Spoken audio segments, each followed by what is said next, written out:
Welcome back. Break બાદ આપનું સ્વાગત છે. તો અલગ અલગ ઇન્ડસ્ટ્રીની જ્યારે વાત થઈ રહી હતી, બ્રેક પહેલાં ડાયમંડ ઇન્ડસ્ટ્રીની પણ વાત કરીએ. સિવાય શેરબજાર એક્સપર્ટે પણ અલગ અલગ સેક્ટરનું એનાલિસિસ કર્યું, પરંતુ મહત્વનું તો ગાર્મેન્ટ ઇન્ડસ્ટ્રી પણ છે, કારણ કે ટેક્સટાઇલ સુરત હબ કહેવામાં આવે છે. ત્યારે ટેક્સટાઇલ ઇન્ડસ્ટ્રીના વેપારીઓનું શું માનવું છે તે જાણીએ.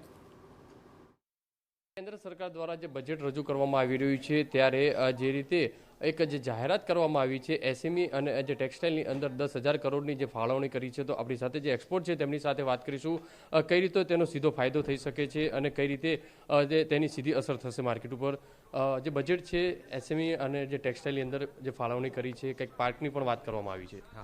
5 પાર્કની વાત કરવામાં આવી છે. નવા ટેક્સટાઇલ પાર્ક સ્થાપવામાં આવશે અને ફાઇબરમાં બી સૌથી વધારે એ લોકો અલોકેશન કરશે, એટલે અહીંયા ટેક્સટાઇલ ઉદ્યોગને વધારે પ્રોત્સાહન મળે એવી વાત છે. અને બીજું એમએસએમઈ સેક્ટરને બૂસ્ટ કરવા માટે થઈ અને સીએ, સીએસ અને સીએમએ ઇન્સ્ટિટ્યૂટને બી એક કોર્પોરેટનો રોલ આપવાના છે કે કંઈ પણ જે પેમેન્ટ નથી આવતા અને બધા ઇસ્યુઝ આવે છે તો એના બી એક સજેશન એ લોકો આપવાના છે. અને ઘણી બધી આઉટલે જે હજી ડિટેલમાં તો આવશે, પણ એટલી બધી આઉટલે કરી છે કે એમએસએમઈ ઉદ્યોગને બહુ સારો ફાયદો થશે. એમએસએમઈમાં ઉદ્યોગની અંદર વાત કરીએ તો કયા કયા ઉદ્યોગોની સમાવેશ થઈ શકે છે, તેની સીધી અસર કઈ રીતે?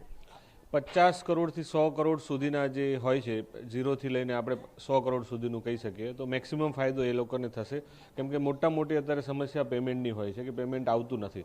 તો એક ટ્રેડ્સ પોર્ટલ છે, એના પર બી એને લિંક કરવાના છે, એટલે કોઈ પણ બિલ તમારે ડિસ્કાઉન્ટ કરવું હોય તો ટ્રેડ પોર્ટલ્સ પરથી તમે કરી શકશો, એટલે ગવર્મેન્ટ બી એમાં ફાઇનાન્સ કરશે. 10,000 કરોડ એટલે બહુ મોટી રકમ કહેવાય, કેન્દ્ર સરકારે ફાળવી છે ટેક્સટાઇલ માટેને. ખાસ કરીને મેકિંગ ઇન્ડિયા અને નો જે કોન્સેપ્ટ છે એ કોન્સેપ્ટને આગળ ધપાવવા માટે આ બજેટની અંદર અને નાના ઉદ્યોગો છે, જે ગૃહ ઉદ્યોગ તરીકે એમએસએમઈને આપણે કહી શકીએ, એવા નાના ઉદ્યોગોના ડેવલપમેન્ટ માટે 10,000 કરોડ જેવી આ બજેટની અંદર ફાળવણી કરવામાં આવી છે કે જેથી કરીને જે લોકો આવા ઉદ્યોગો સાથે, નાના ઉદ્યોગ સાથે જોડાયેલા રહે, એમને ડાયરેક્ટ આર્થિક બેનિફિટ મળે.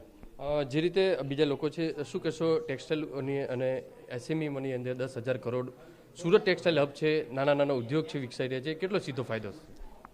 અને અલગ અલગ જગ્યાએથી અલગ અલગ પ્રકારે એન પ્રકારે લોકોને ફાયદો થાય એ દિશામાં સરકાર વિચારી રહી છે. અને આત્મનિર્ભર ભારત જ્યારે દેશ અને દુનિયાની અંદર ભારત વિકાસની જ્યારે ગ્રોથ કરી રહ્યો હોય, વિકાસ કરી રહ્યો હોય, ત્યારે આ પ્રકારનું નિર્ણય લેવો એ આવકાર્ય છે. ને 10,000 કરોડ રૂપિયા જ્યારે ટેક્સટાઇલ ઉદ્યોગને ફાળવવાના હોય ત્યારે 100% એ આવકાર્ય છે.